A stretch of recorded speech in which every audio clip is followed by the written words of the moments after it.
ঠিক বল তুরস্ক গুলশানের ক্যাপ্টেন ওয়েন্ডার রশিদ অনেক সুন্দর বল করতেছে। পরের বল আসতে মেরেছে, বল করে নিজেই বল সরিয়ে দিলেন।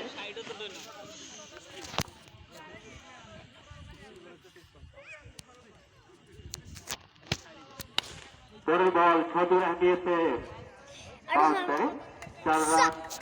দলীয় অধিনায়ক অরুণার রশিদ।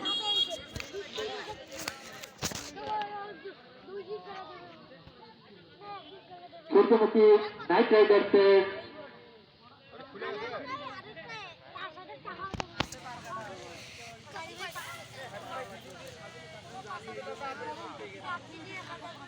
কুঞ্জমর কানি রম্বুরে মুহূর্ত ক্রিয়া দোকানের সাথে আজ খেলাইতে